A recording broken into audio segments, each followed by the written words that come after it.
Okay, what's going on, everybody? My name is Mangg. Welcome back to Hanging with Mangg.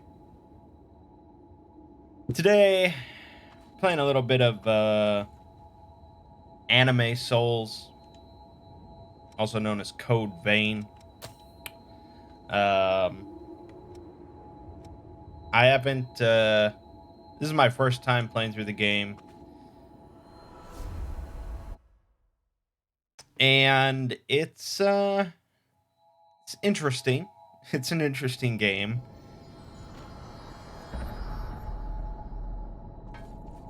It scratches some of that same itch.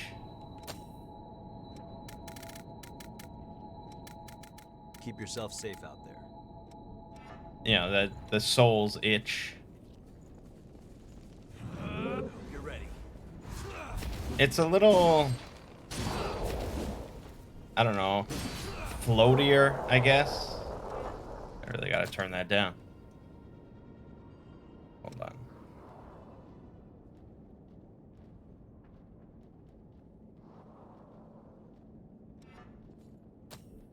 It's a little floatier than Dark Souls, Better than neglecting your equipment, I guess.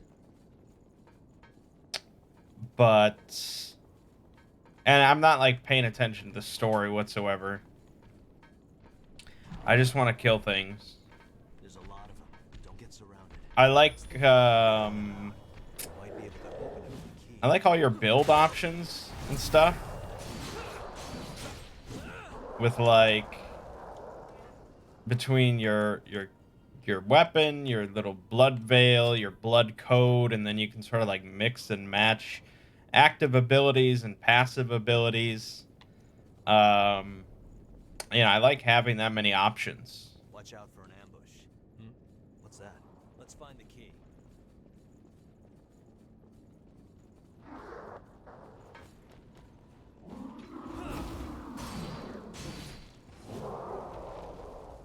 It's just, I mean, it's sort of weird, like the difficulty. Like now I'm not really having any trouble because I'm just using like this big fuck you strength build.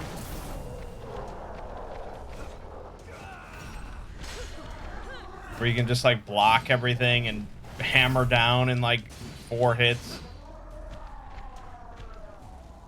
But earlier when I was using just like a one-handed normal like sort of Dark Souls-esque build, you really don't do much damage, and I was kind of struggling. I'm sure there's a learning curve, and this is just like the easy mode build. I think we can use that. But yeah, it's not a bad game.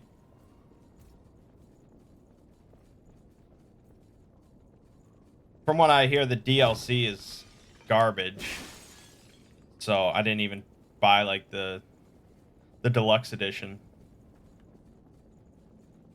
But yeah.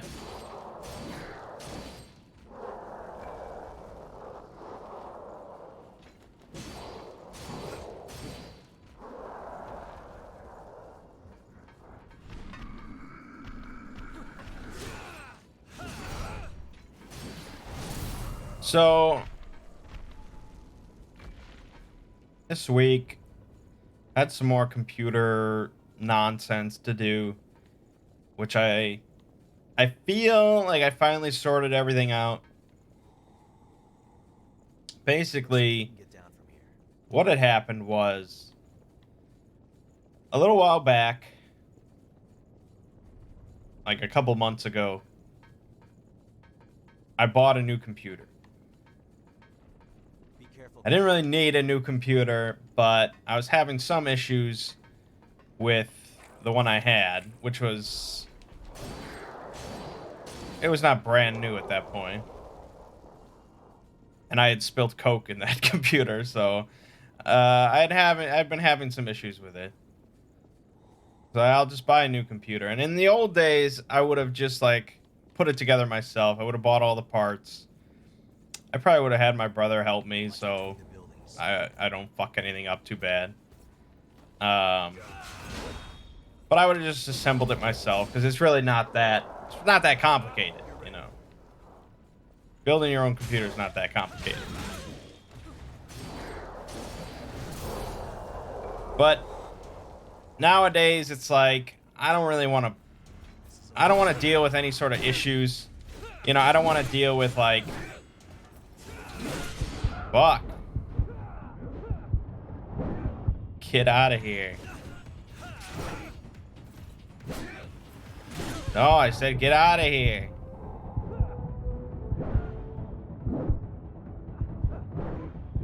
God damn it. I'm trying to talk. This game is still, like, way too loud. Jesus, just shut up. Anyways, I didn't want to deal with, like, getting all the parts in and then finding that, like, a stick of RAM is broken and then I have to send that, you know, just like.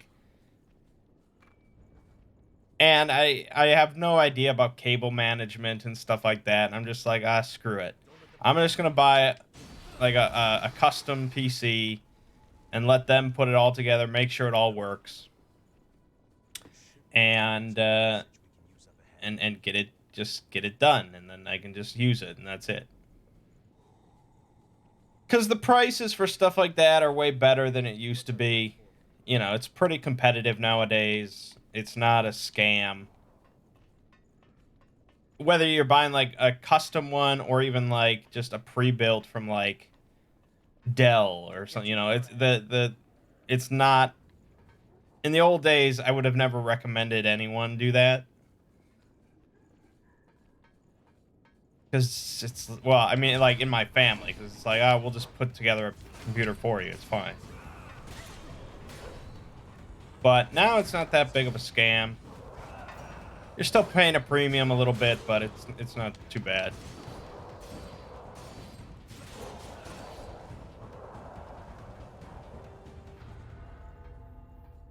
And so I went ahead and just went with a custom PC from CyberPower. We'll have to make good use of this.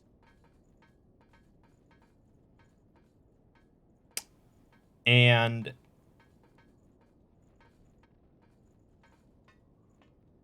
the problem is, like,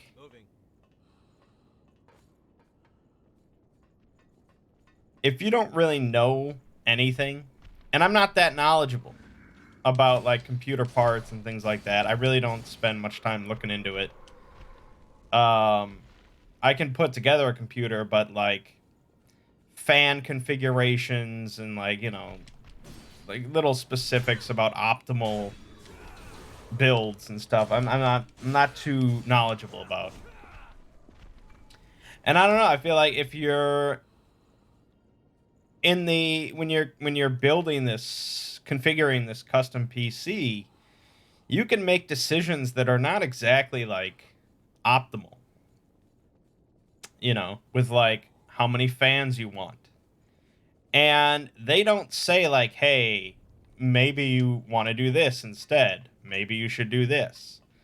It'll notify you if something is just, like, not possible. Like, if you pick, like, a motherboard that's too big for a case you pick, they'll say, like, hey, it doesn't work. But anything else, you know, if it can fit, they'll do it. And it's like, I wish they would, you know, there would be a bit more communication, but I guess, you know, it's all just like this automated little configurator.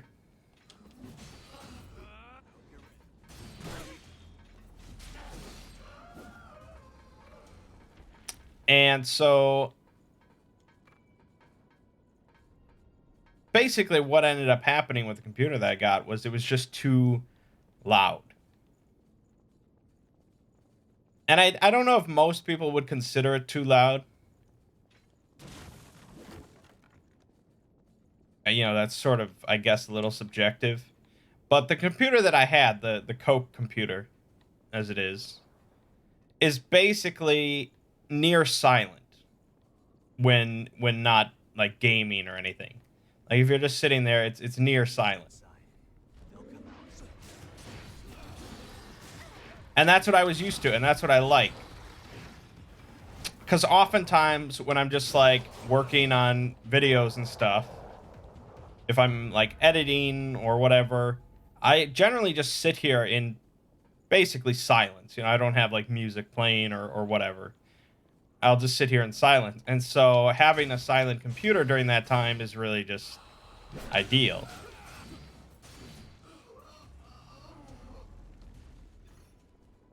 Be sure you don't slip.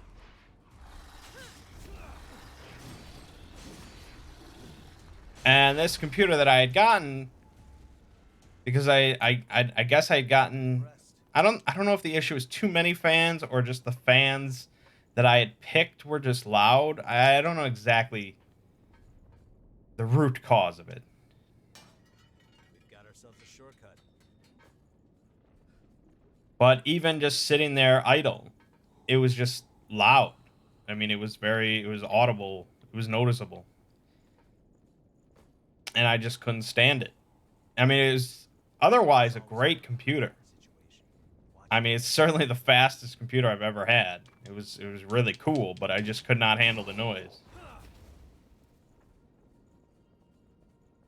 So I basically just gave it to my brother.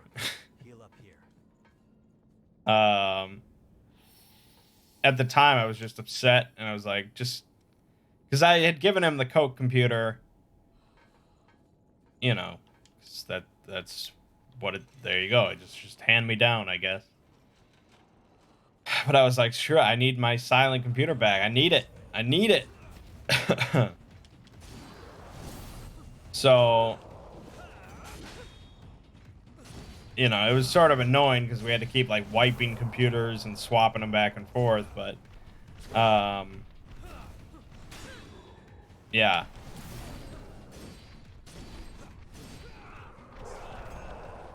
And so for a while then, I was just using my old computer. He was using this brand new one. Because he didn't care about the noise. He was playing in his basement. He had like an air purifier running anyways. So, you know, he could tell the computer was loud. But it didn't bother him as much as it does me. And it was all fine. But then it was like, you know, there was a reason I bought a computer in the first place. Is because the Coke computer was not perfect.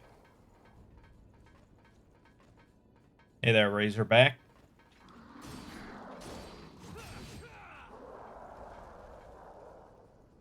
And so I was just like, there's got to be a way that we can fix. There's got to be a way that we can sort out the loudness of this computer. I mean, it's crazy. Something useful? You know, like, if the Coke computer can be silent, why can't, you know, any computer be silent? You should be able to make it silent or near silent.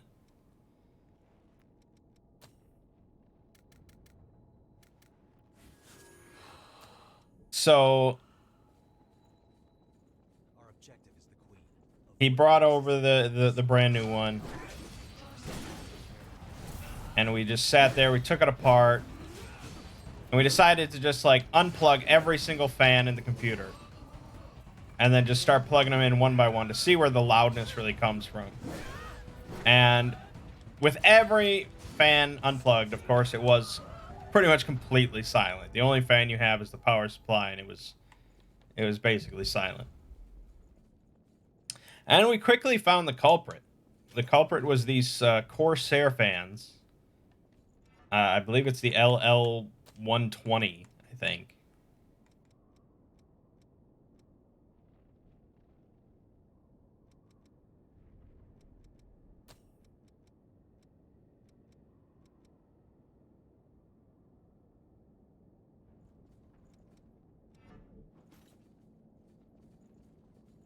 And the thing with these fans is that, you know, some fans, a lot of fans, they can turn off. You know, they have a minimum speed of 0. So they can turn off, turn back on, depending on, you know, your fan curve and stuff. Watch your step. These Corsair fans, their minimum was 600 RPM. They could not go below 600 RPM. And so even idle then, they were running at 600 RPM. And that was contributing a significant amount to the noise.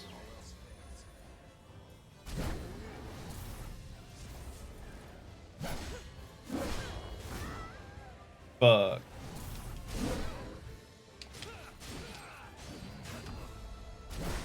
Holy shit. Holy shit.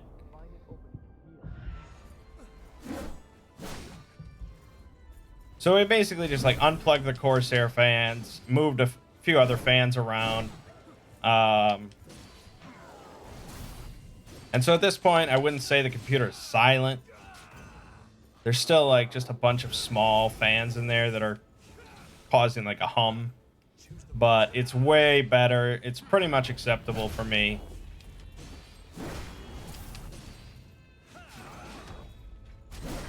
Fuck.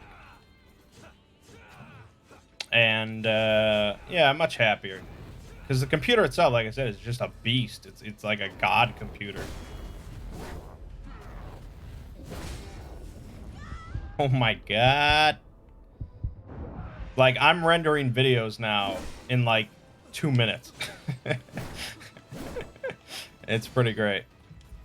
Yeah, so that was sort of the debacle this week. Fuck.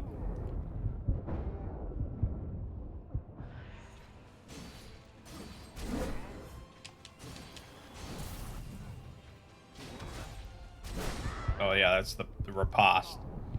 I got you.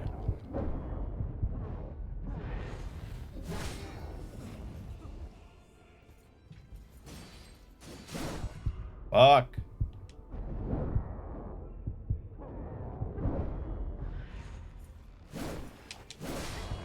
Fuck.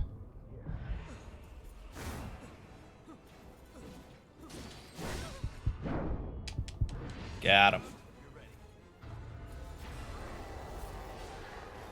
No, this is my first playthrough of Code Vein.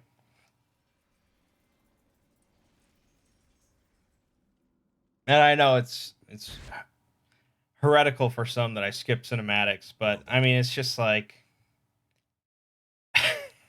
I can't even pretend to care. I'm sorry. Well balanced for exploration, melee combat, features high HP and endurance. That sounds pretty good. I'll handle the support. Queen Slayer. That could be cool. Checking your equipment. What's my opinion so far? I talked about that at the start, but I like it. I mean, it's not amazing, but I like it. I like all the customization options and choices.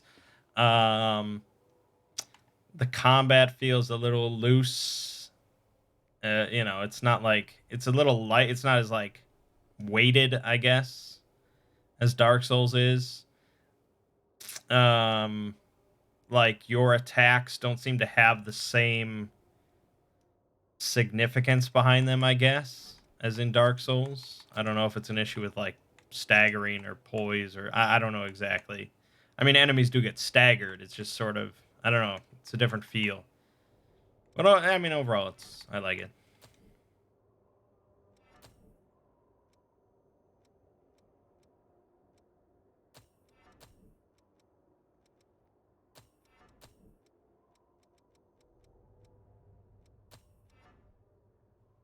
Anyways, we got a lot more to talk about. I gotta move on. I was way too long talking about computers. All right. So this week on this channel, Final Fantasy VII Remake, which will end tonight. Tonight, I will upload the final video for FF7 Remake. The big finale. And then we've got the Surge 2 continuing. It's... That should not end this week. I don't think so. But we will be starting up Dragon Quest 3, I believe. I think I've already uploaded 2.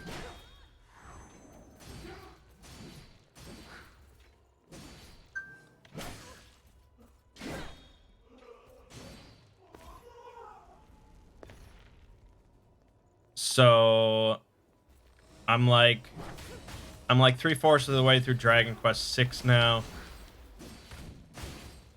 So we've sort of got a Final Fantasy situation here where I keep recording, and my hard drive just fills up with dozens of videos. But eventually it all gets uploaded, just like it did with Final Fantasy.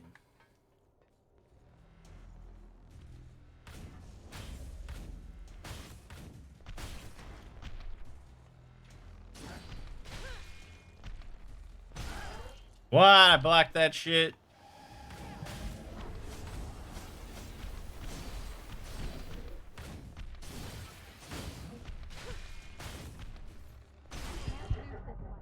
Wow. Wow. Yeah, so that's where that's at. Nice. You have to use every tool you have, right? Ooh, Nagi Makuro.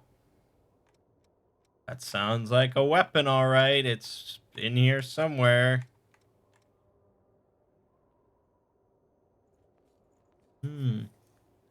B scaling for dex, but it's a slow weapon.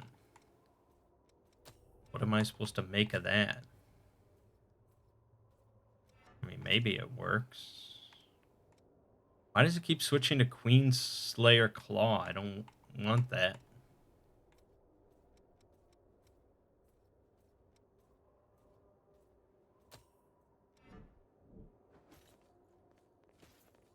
That looks pretty cool. Have I ever played Remnant? Yeah, I've started it a couple times. I haven't gotten that far.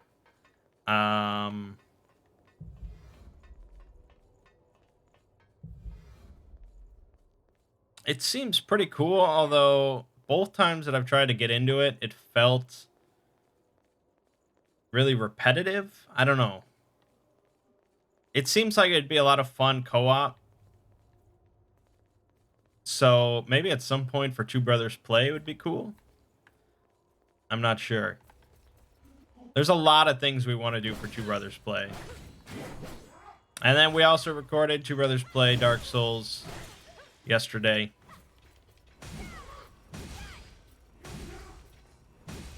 I like that.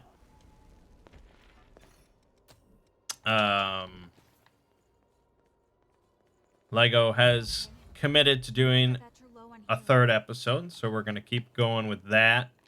I think he probably would vastly prefer if we just did like full co-op, you know, where just the start of the video he summons me, and you know, as long as we can co-op, we just do it.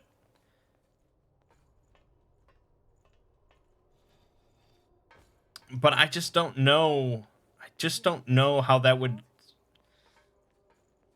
if that would really help him in the long run. Like,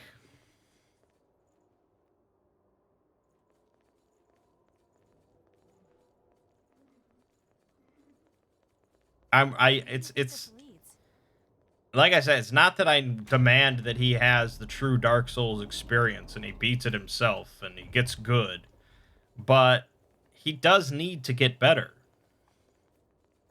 A, that's just an important part of enjoying the game. And B, you know, if he doesn't get better, I have to do more and more to help out. And then it's like, I don't know how fun that is either.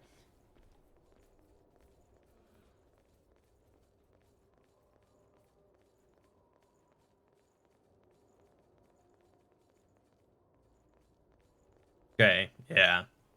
Mert played through Remnant co-op with his brother, and he enjoyed it. So at some point we might do that for Two Brothers Play. We'll see. So I'm not really sure exactly how I want to proceed with Two Brothers Play Dark Souls. It's a delicate thing. He's not the most patient gamer in the world. So I don't want him to just, you know, get frustrated because I'm forcing him to play solo and then he just is like, ah, screw it. But it's a tricky balance.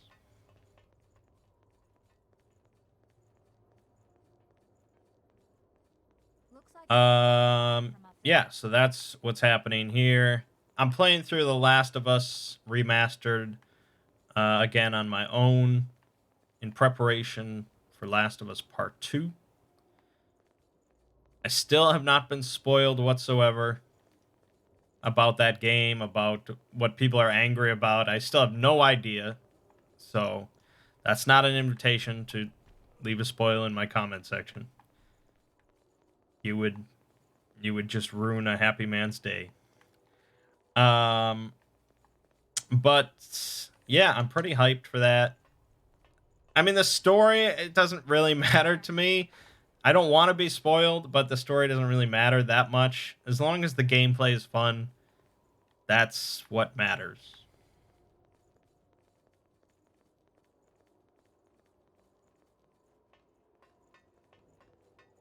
Feel like in the second video started to really improve. Maybe let him fight another boss, see if he falls in love with it. Yeah. I think probably at the start of the third video, I will let him try gargoyles himself again. Gargoyles is tricky, though. I mean, usually when I play through Dark Souls, I'll just, you know, put on gold pine resin and I'll just burn them down. Because I don't like to fight both of them at once. But, you know, again, I have done it. Everyone, I'm sure, has done it. So it's just... it's the way it is.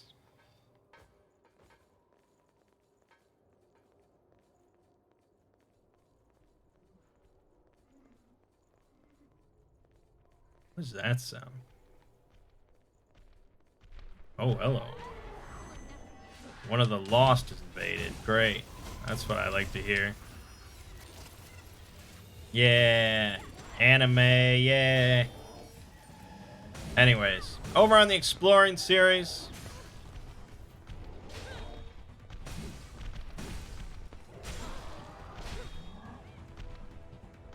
Let's see. I did a video on dog SCPs, which was mostly received pretty well, although it was like my most disliked video in a long time.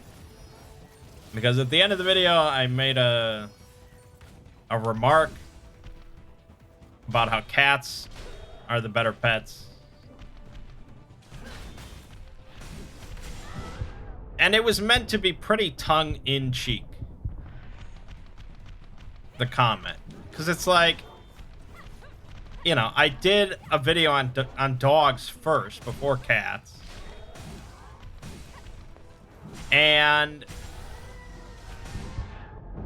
what I specifically said was, well, we all know cats are the better pet. And it's like, obviously I'm not an idiot, and I know, like, that's...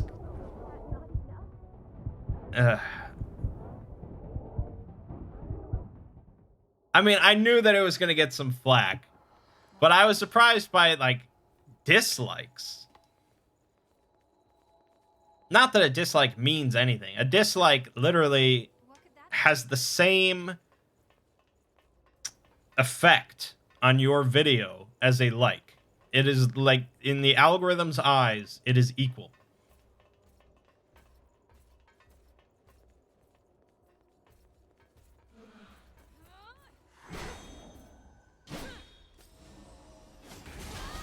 That's such bullshit.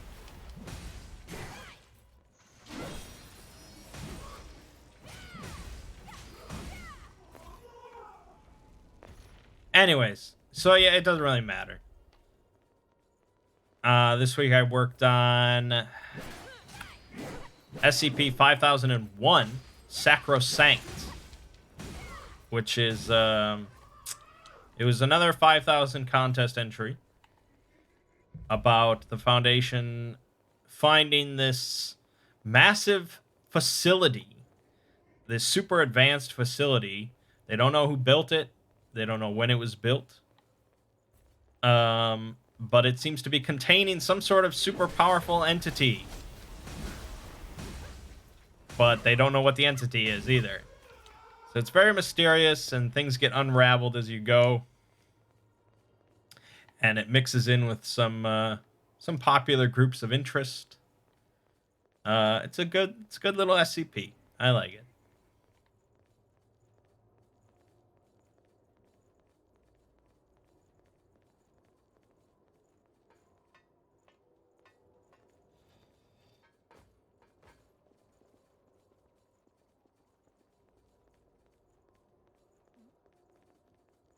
Yeah, I've actually been trying to here we go. Nope. You get no momentum. No momentum in your movement there. Brilliant. How are you doing? I guess I've been over the years of exploring videos, I've been introducing a bit more humor, just Change something. dry humor here and there. People seem to enjoy that. I don't want to be so stiff and stodgy.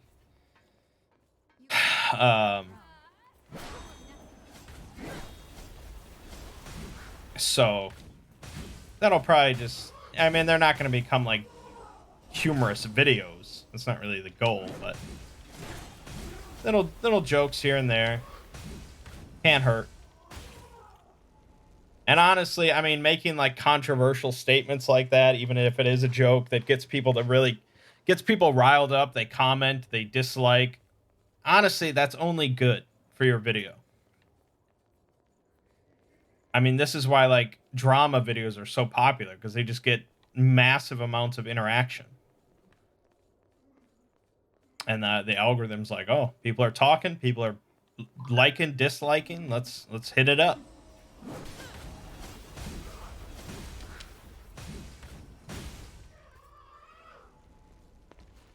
So a little controversy never hurt anyone.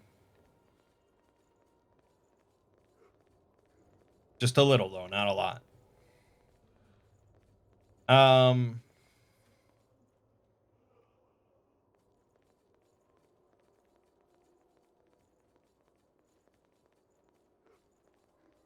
Thanks, Ian. This gaming, my Let's Play stuff vastly predates the Exploring series. I've been making Let's Plays since 2011. We'll be fine as long as we don't panic. We're lucky that was still there. Do you see that? 2011, I uploaded my first Let's Play, Mickey Mouse's Magical Quest. Or Magical Quest starring Mickey Mouse, whatever. Which is still online. People can look that up somewhere, I'm sure. Or maybe not, maybe it's unlisted now on the other channel. Either way, it exists.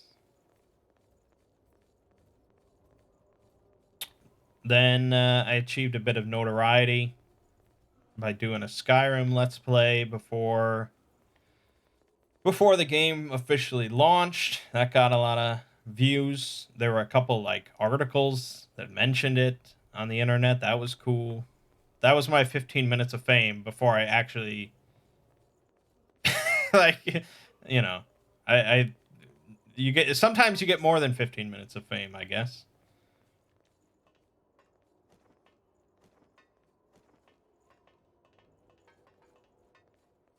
And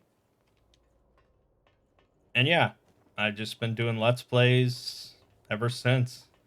I've uploaded like a video every day for 9 years, I guess. I mean, I almost never stop. Any idea when I might look over SCP-4840? I'm not incredible with numbers, so I assume that's the other part of Wrath. That's the DJ Cactus thing. That sounds like what it is. Pretty soon. Pretty soon. I'm going on vacation soon. I leave on the 21st. So for that week, I'm going to be working on a reading video of The Stars Do Not Wait for Us, I think is the name of the tale. And then after that, I'll probably add that one to the polls. And I'm also planning on doing possibly a 2-part little video series on Apotheosis, the Apotheosis canon. Yes, I hate this fucking... This is the worst part of the game so far. I've spent, like, multiple hours just roaming around. And then I get to this section, and I just get mobbed by 8 billion of these things. Fuck! Look at this. This is insane!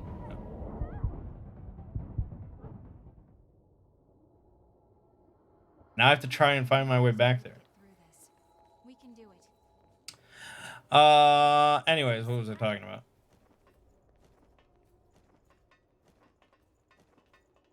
Oh, yeah. I've been doing Let's Plays for a while. And I have no plans of stopping. Even if I become like a multi-millionaire, I retire from making YouTube video, like exploring videos, I will still make Let's Plays. And I just enjoy it. I just enjoy talking into a microphone to myself.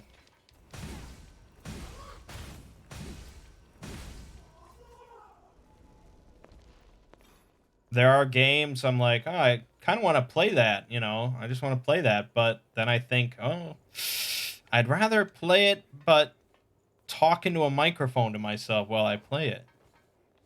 Like, I've been meaning to play Halo. The original... Actually, I want to play through all the Halo games. All the campaigns. With the Master Chief Collection. But, I want to do a Let's Play series of it, so now that's like a whole ordeal. Yes, perfect dodge. Perfect dodge. Fuck! Alright, Mia helped me out. Mia's about to get wrecked.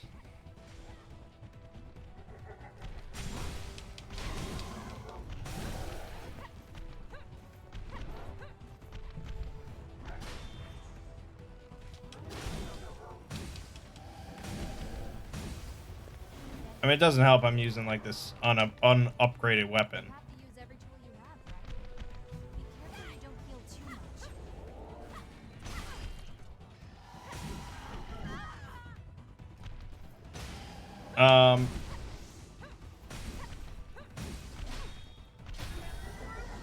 Fuck. Okay, we can do this badass anime backstab. And now I'm gonna die. Okay, why am I not blocking? What was that? Surely this will work out. Fuck. This is not gonna work out. Where's my life gems? Yep.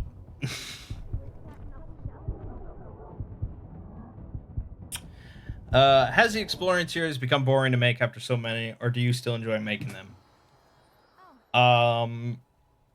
Well, let me put it this way. The exploring series is quite literally the best job that I could ever hope to have. How's that? I mean, it still just boggles my fucking mind whenever I like sit down that my job is to write and talk about SCPs. I mean, it's insane. It is insane. And not only that, I can talk about whatever I want. I mean, yeah, I do this thing, you know, where my series are determined by polls. But it's like, if I want to make a video about the Waco massacre, I can just do it and make money off of it. I mean, it's nuts to me, man. It is still nuts to me. So, no, it is not boring. I mean, every video I do is just like interesting in its own way, There's some mean and ones out there, huh? it's really just satisfying, I guess would be the word. Like, I'm not working for anyone else. I'm not, like, I don't have to answer to anyone else.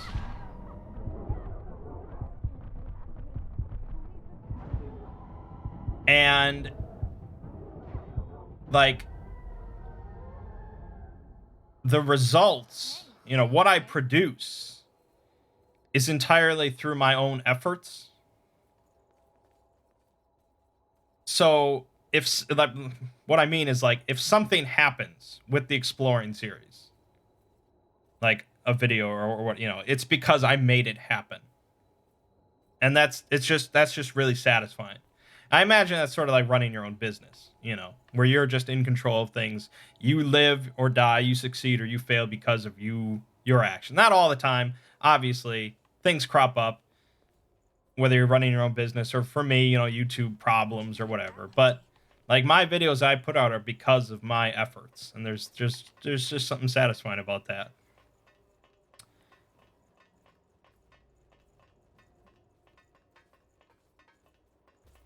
I watched through your old SCP like D&D games that inspire you to start the Exploring series. Well, the Exploring series did not start with SCP. Not at all. Exploring series started with Cthulhu Mythos. The thing that inspired that was, at the time I was really into the Cthulhu Mythos. I had done like Call of Cthulhu RPG stuff. I had been playing Arkham Horror, the board game, and I had been reading a bunch of Lovecraft. So, on, you know, throughout Let's Plays and, you know, this channel, whatever, I had brought up the Cthulhu Mythos multiple times.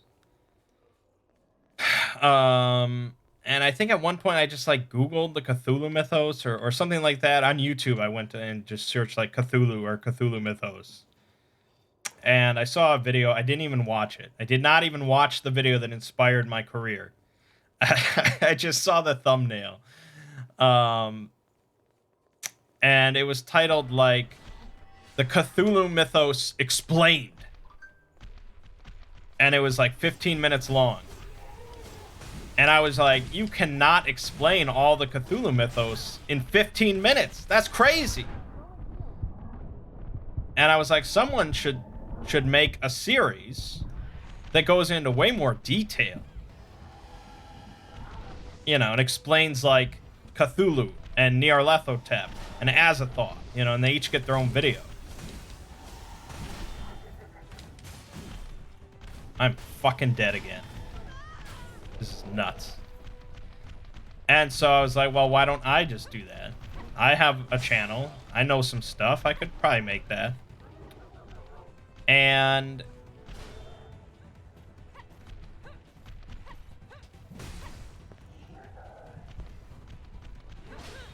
fuck! Jesus.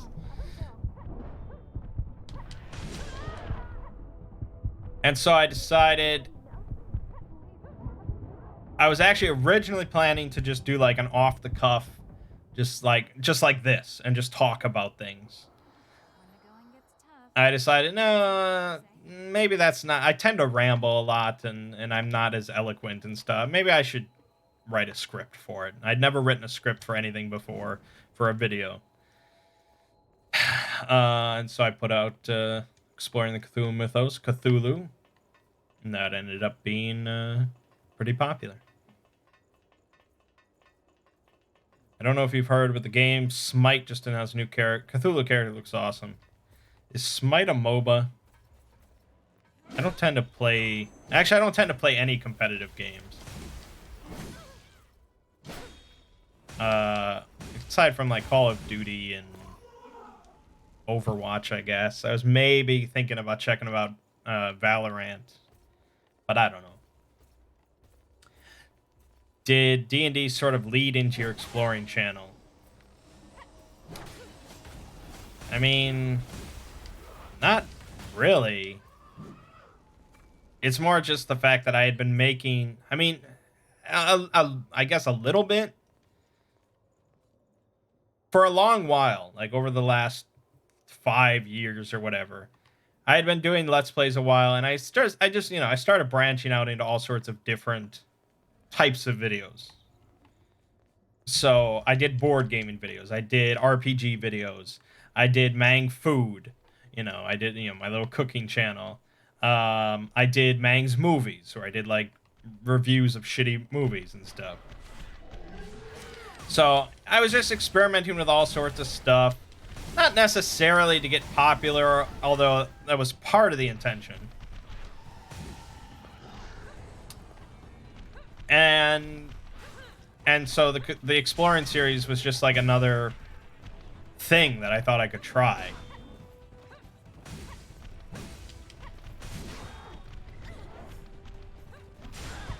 Fuck! Oh my god. This is crazy.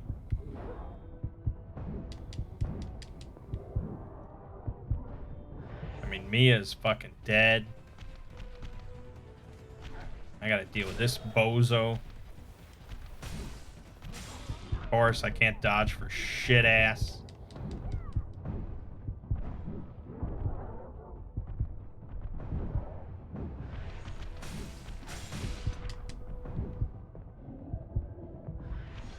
It's just wild stuff, man. Look at this. This is crazy.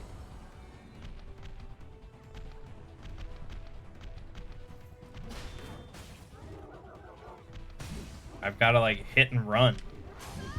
Fuck, and every hit is just so painful. Thank you, Mia. Concentrate moving forward. Still got like 8 things to kill. Look at this nonsense.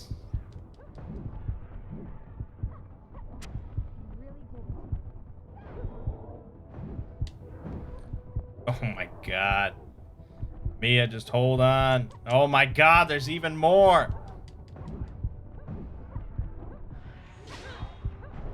Fuck! Oh my god, she revived me.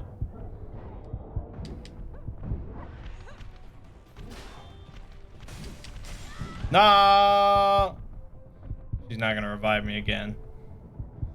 Alright, we're fucking 48 minutes into this. I haven't even talked about anything.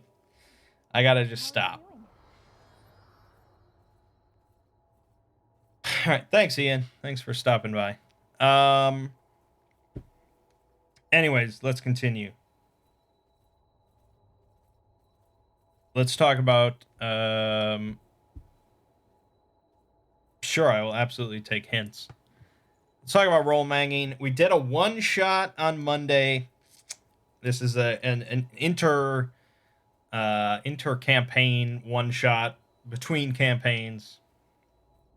Mert had a one-shot lined up for D&D 5th edition, a system that I don't really love, but I'm willing to play if necessary. So the one-shot was called Blood Queen's Defiance. It's intended to be run without a DM, which I've never done. I would have actually been sort of curious to do it that way, but Mert decided to DM it. And from what I could understand reading online, it's sort of an interesting like structure. Like it's broken up into a lot of different encounters, and those encounters can just be sort of mixed and matched based on whether players are interested in combat or role-playing or problem-solving or blah, blah, blah, blah, blah. Aggro or start wave, then immediately backtrack and kite. Instead of fighting in that one room. Yeah, that's probably a good idea. So the way that we did it, as far as like determining what encounters we picked, we just sort of like he told us to basically just pick a number between 1 and 5, and then I think we ended up just rolling dice because it's, you know, whatever. And so we ended up on one path. I've not read the whole scenario myself, so I don't know what our other options were or anything like that. So all I can really talk about is what we did.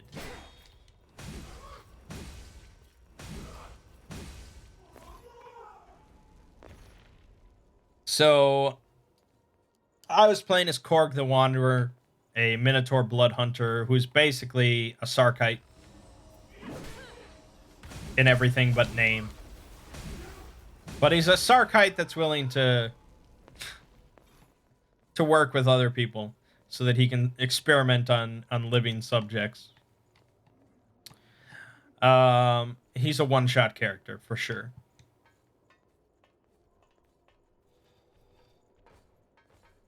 Ziggy was playing as Golk, a dwarf monk. Realm was playing as a tiefling fighter, I think. And Thomas was playing as a... Shit. I'm backtracking. Here we go. I bet they can't climb up ladders. They sure can. All right. Works for me. Is this guy gonna materialize up here? Oh my god, that's amazing.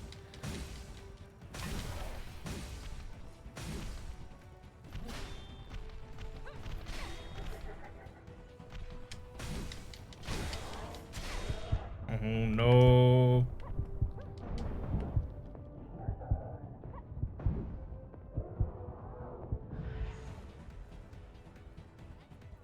Thomas was playing as like a swarm ranger or something like that. Be careful you don't heal too much. Has our group ever played Masquerade before? No. I've thought about it. But... no, I've never even brought it up. I probably should. I'd be curious to see how that would go for our group. I don't know a whole lot about the setting. I've watched, like, Spoonie's Counter Monkey videos talking about it, but that's about it. You have to use every tool you have, right? This has gone way better so far. Fighting these guys. These guys are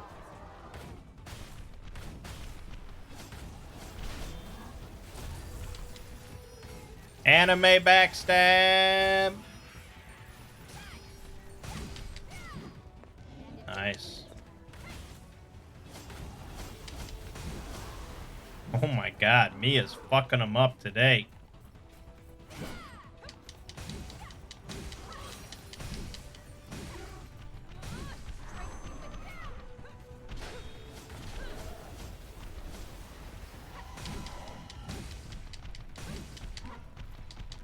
That was a whiff. Nice. There you go, Razorback. Your tip worked out. Gracias. So anyways, the campaign, the one-shot started. We're in like an inn. Very generic start. Super generic. In fact, you may say the most generic. And in the inn, out of healing. the inn gets attacked by goblins. Oh no! So we burst out of the inn and we're fighting goblins. And sure enough, we That's a marvelous find. beat the goblins. Pure blood. Fear the old blood. Causes the body to regenerate, grants ichor.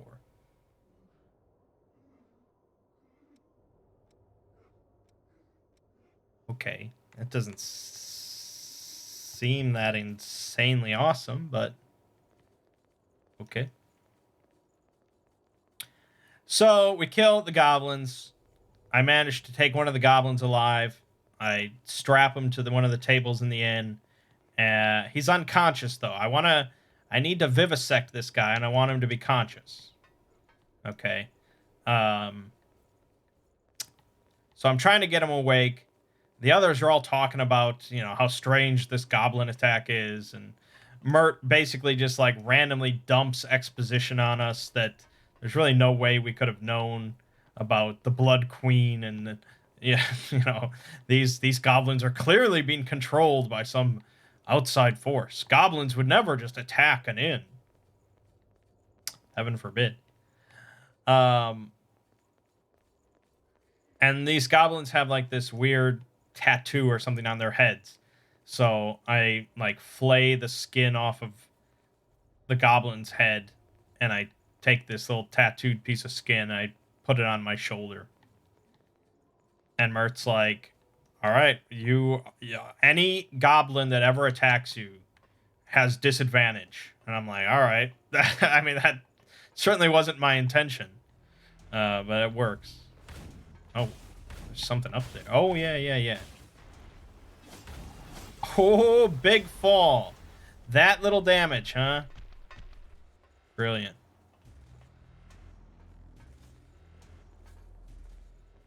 I mean, for most D&D games, kobolds, goblins are pretty interchangeable, sadly.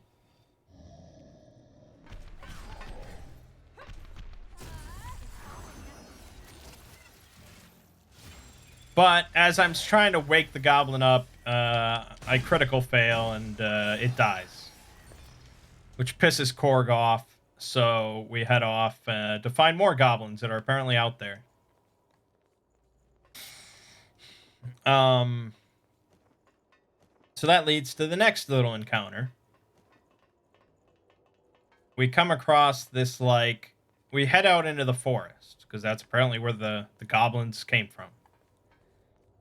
And we come across this gnome and his cart of goods. And he's got stuff that we could buy. It's not like weird little trinkets or fun stuff like you'd expect. It's literally just like a standard general store. So, I guess he has holy water. He happens to have holy water. And Mert is very insistent that surely someone wants to buy holy water. I mean, it's very useful if you ever come across any undead. And it's like, why is he being so insistent that we buy holy water that's only useful if we come across undead? That would be crazy if we actually came across undead. So anyways, one of us does end up buying the holy water.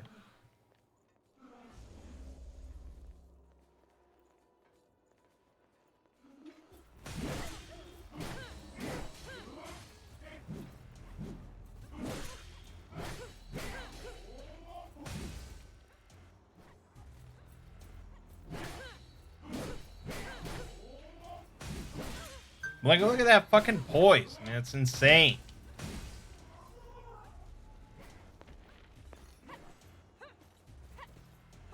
Here we go. Oh, big hit. And the gnome moves on. And soon after, we come across, in a clearing, a satyr playing like a flute or something like that. This magical little creature. And this is where Korg gets to shine, I suppose you'd say. As he immediately charges the satyr. I think Gulk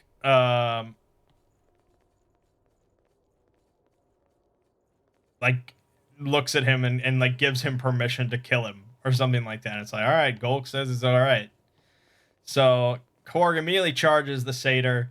The satyr is just like standing there, and he's like holding out some dice, and he's like, surely you want to play a game of dice?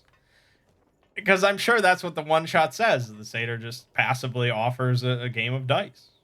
I'm on my way. Korg has no interest in playing dice. So he charges him, he like gores him on his horns. not killing him, but he knocks him back. And so I get into this fight with this satyr. And it's like one-on-one, but I end up getting him in like a chokehold. And I'm trying to like tear off his horns. Because I want to take this thing alive, but incapacitated. But Golk comes over and just like beats him with his quarterstaff, even though I didn't want him to, but that's the way it goes. And so we end up killing the satyr. I take its horn. I take one of its horn intact, but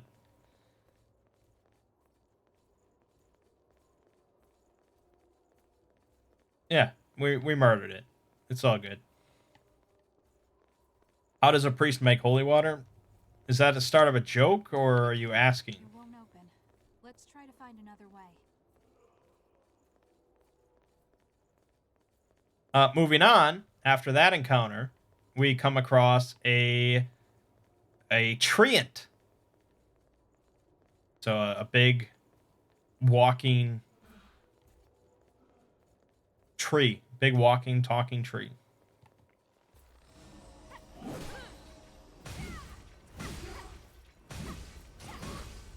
I don't immediately charge it, because it looks bigger than me.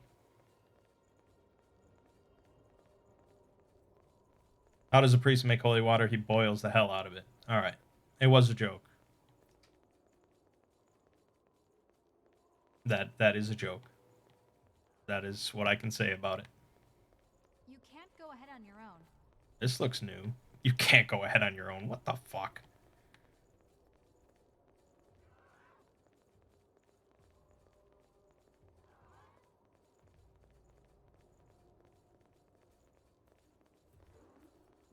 What could that be? I don't know. What could it be?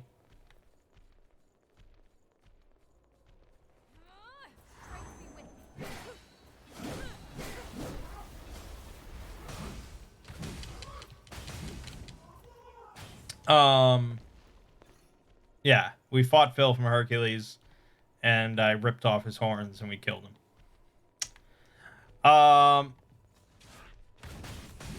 So yeah, I didn't charge the treant, and it starts talking to us, and it asks, like, if we have any stories to tell. Like, you know, this is basically like a role-playing opportunity for us to regale this treant with stories of our adventures. But Golk asks if Korg may have a piece of his bark, because surely that's a valuable thing to learn from, you know. Piece of treant bark. That's exciting. And the treant says, "Sure, of course." And they talk a little bit, and then I'm like, "Well, can I take the piece of bark myself, or is he going to give it to me?" And he's like, "Oh, you can go up and take it." So I go up, I remove a piece of the bark, and then I jam the satyr horn into the treant, because I was very curious about like what effects this horn would have on a living target. Like, if it's, like, magical in some way. And the treant's like, oh, that's disappointing. And then it basically just wanders off and, like, seals the trees behind it so we can't follow. And that's it. And Mert's basically like, yeah, it was just this completely passive entity. And it says if it's attacked at all, it just runs away. And it's like, I don't know if I really attacked it. It was an experiment. It probably didn't even hurt it that much. But now we don't get to know what the satyr horn did to it.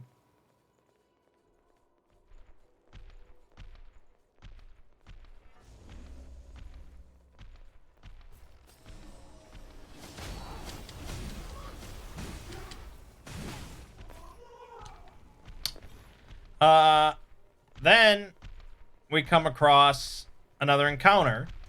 This time, a bunch of undead. Oh my god. Who could have predicted?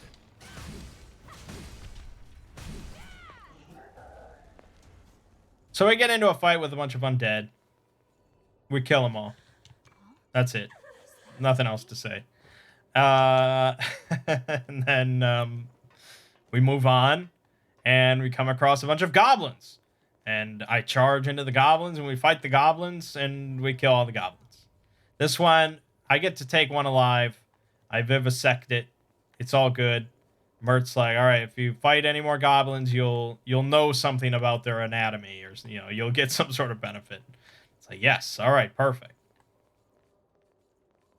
And that was the end of the session. That was it.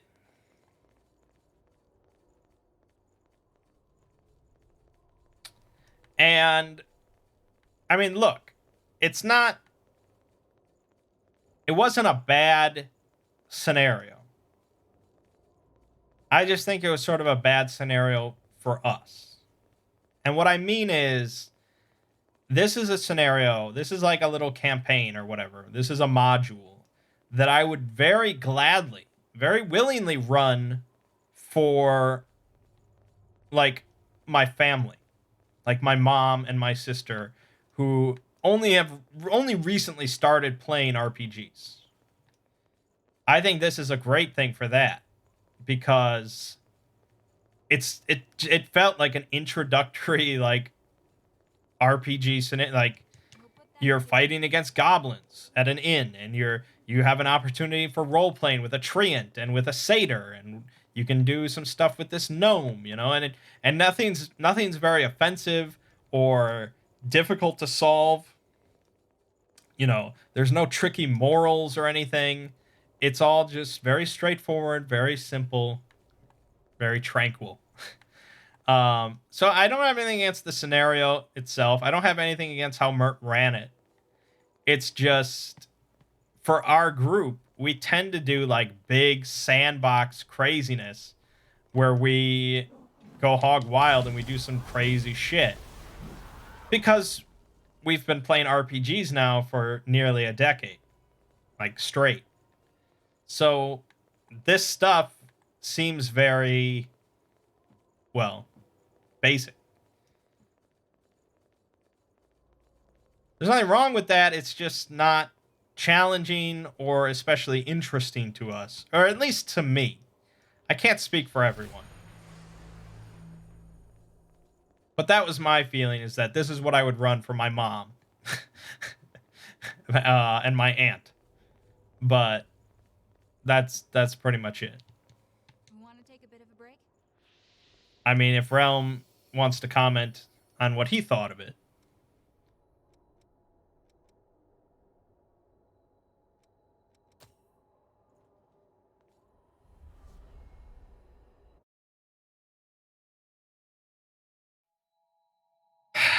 But I mean, especially using D&D 5th edition.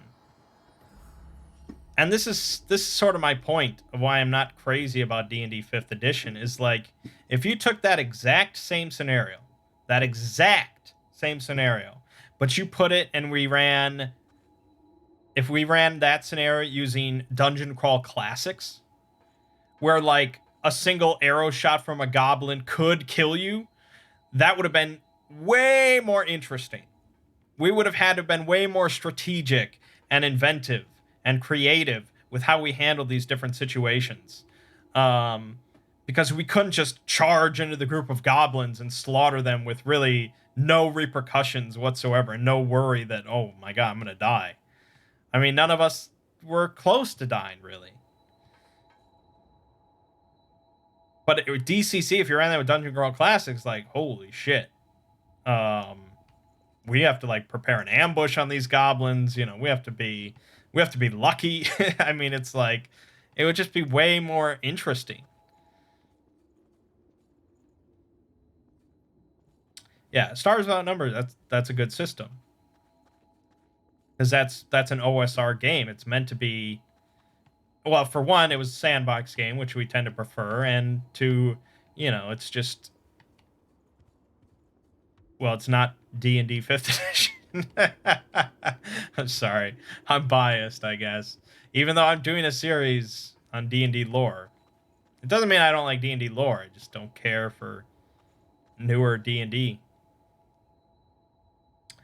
But, yeah, so, I mean, it was just a one-shot, so it is what it is. It gave Ziggy a break. He got to have some fun, so it's all good. I think this week they're doing like an in-person board game night that I'm declining to go to because, you know, there's a pandemic. And then the following week, I believe we're starting Ziggy's new campaign. I think he's set using Dungeon World, which is pretty exciting. It's not actually going to be pure Dungeon World. He's planning on using a hack of it that I suggested called Unlimited Dungeons that changes up some things, streamlines it a little bit. We haven't played Dungeon World in a long time, so I'm pretty excited to get back into that. Perhaps a return of Frederick Zoller. That could be pretty cool. Old school Numenera D&D. Well, Numenera was a pretty cool system. I did like Numenera just because it had a lot of cool, like, character options. There was a lot of just fun things you could do with your character. And it was a really cool setting. We ended up dropping it pretty quickly. Surprisingly, because I think, like, we discovered Call of Cthulhu after that. And then it was just, like, we were on a roll of discovering different new systems we've never played before. So Numenera sort of got left in the dust, but that's a fantastic, like, core rulebook. It's just gorgeous artwork, cool setting. Yeah, I wouldn't mind going back to Numenera at some point. Alrighty, that's enough out of me. We talked long enough. Thank you all for joining in for the discussions. I do these live streams really just so I don't have to render and upload the video. But it's nice to get people in here sometimes to chat. So, yeah, check out the SCP-5001 video tomorrow. I'll be releasing a D&D video on liches this week. We've got the ending of Final Fantasy VII Remake tonight, Surge 2, and Dragon Quest 3. As well as Two Brothers Play Dark Souls Part 3. That should be good. My name is Mangg. This has been Hanging with Mangg. I'll see you fine folks next week.